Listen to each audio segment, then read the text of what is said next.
With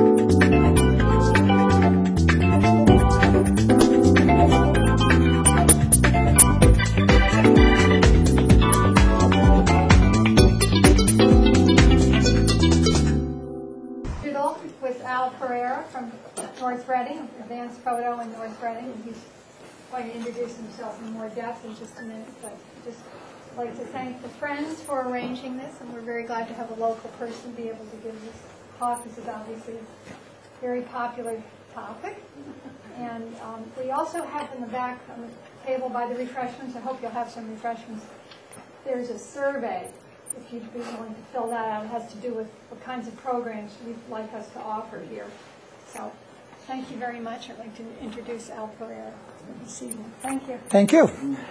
Before we start, I'd like to, I mean, it's pretty obvious, but we are videotaping this, and I'm going to be putting it on the local access channel, which is, I believe, 10:10 at some point. So if anybody has any objections and they want to hide, we have bags in the back of the room to put over your head.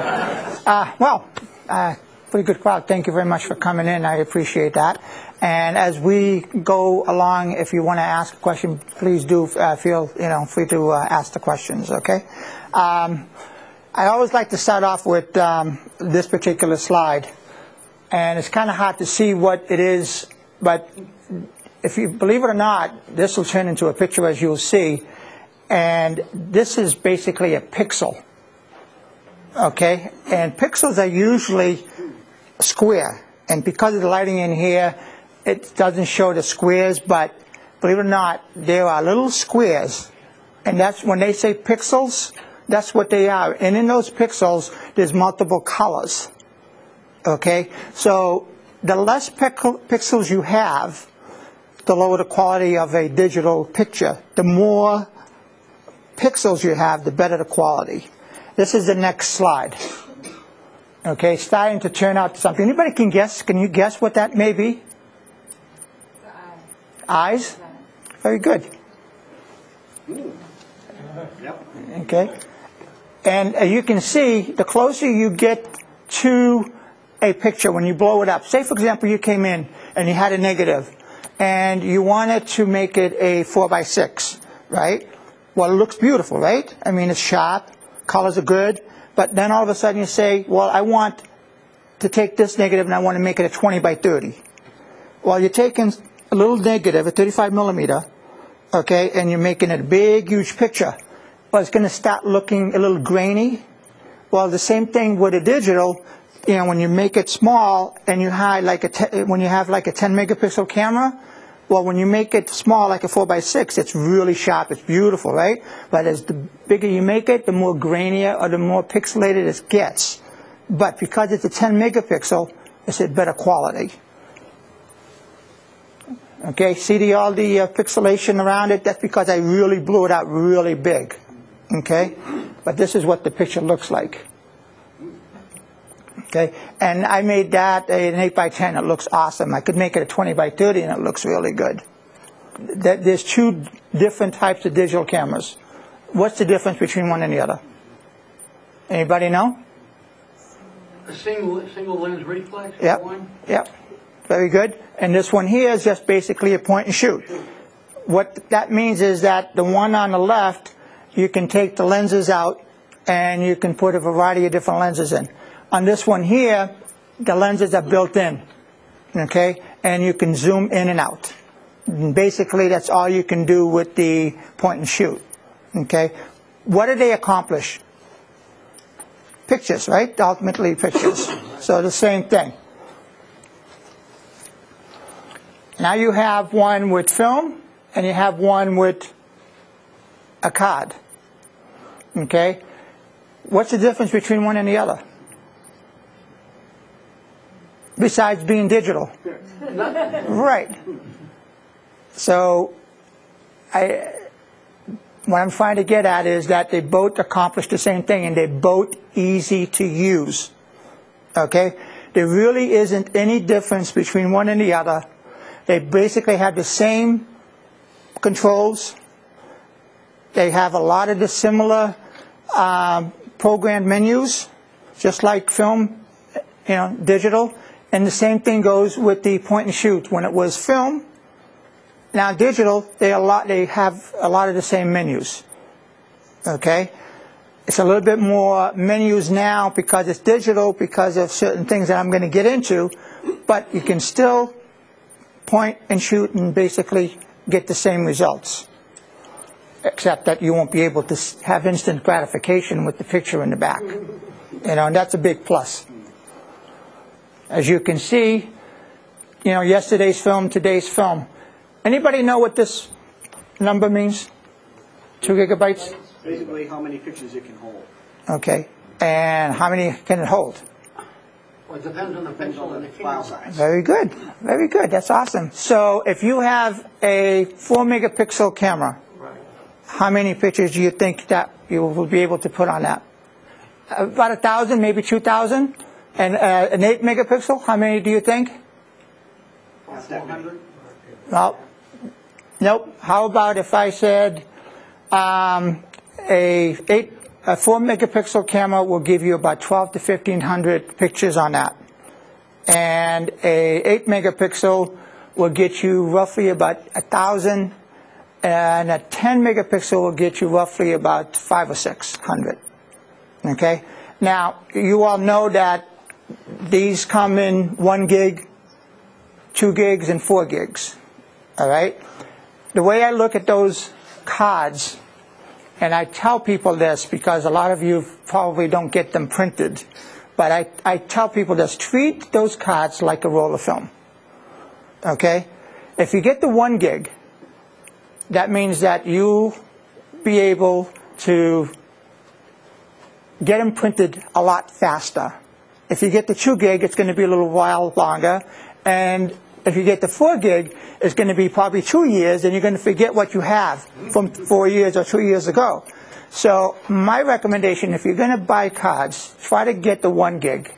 I guarantee you, you're going to really thank me for this later, because you'll be forced to do something with them. Okay? And the other thing is, how many people have like more than 1 card? Okay? More than 2 cards? More than 3 cards? Okay. How about some people buying a card every time they fill their cards up? Okay. I have a number of customers that come in with 20, 30 cards. Okay.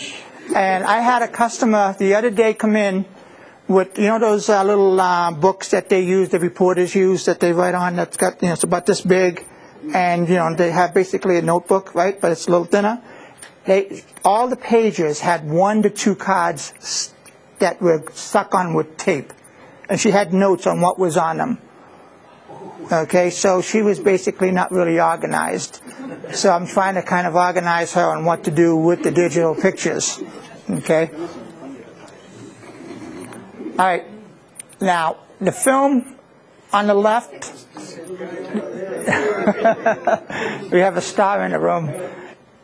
If you were to hold a film picture and a digital picture side by side, would you be able to tell which one was which nowadays?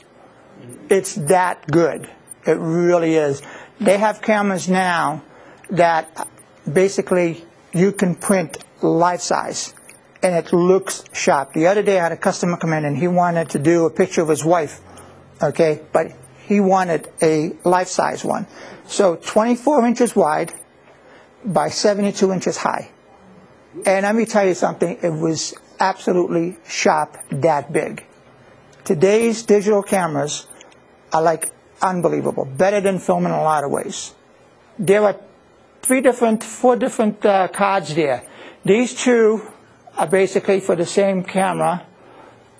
This one here is for a DSLR, and these are for the point and shoots and a lot of the DSLRs, which is the SDs. Yes. When you said they're going to come up with that small card. Well, they are. The small card is already out. Yeah, but I mean for our cameras, like. Right. It's been replaced. What do we do with our cameras? You know? Oh, no, this is going to be years down the road. I mean, eventually they're going to be, you know, coming out with the newer cameras. They're just basically going to be replacing with the smaller cards. Now, are these cards digital? Is it the same way with film, like leeways when you exposures? That has nothing to do with cards. Oh. Exposures have nothing to do with cards, the camera itself. Digital photography is easy. People make it complicated. So I'm going to ask you what kind of problems you have with your camera right now. What brought you here today? Use an external flash Okay. with the digital. Okay. Is that one of the problems you have? Yes. Okay. When I take action shots, they're all blurry. Okay. Anything else?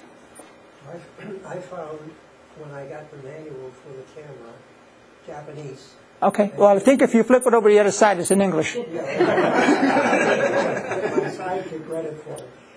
No, I find that it's very, very complicated. Okay. That what I expected and hoped for was that when I first got the camera, I'd be able to do the very simple point and shoot, as you would with a box camera. Okay. I found that I had to get to like page 16 if they were already teaching me how to put in date, do I share English or do I want Japanese? It's badly written. I've got all kinds of problems with it. Okay. Well, one problem, name one problem that you have. I mean, give me an idea. But from what I've already said, you can understand. I have trouble even remembering how to do... Okay, but are you able to take a picture with it? Yes, I Okay. have a And the results? Yeah. What are the results? Good? Good. That's a good start. You don't seem to be having problems so far. I have one further question. I don't mean to hog the airwaves. You said something about the larger cards as the woman who was collecting these cards with a tremendous amount of data. Yeah. And that you said that by the time she gets around with her notes, it was last Christmas and she forgets what she's got. Oh, 2 years ago, 3 years ago. The question I have is, why didn't she have them printed and emptied so that she could reuse it? Well, that was my question too. And basically what it came down to is she didn't know. She didn't know she could do that.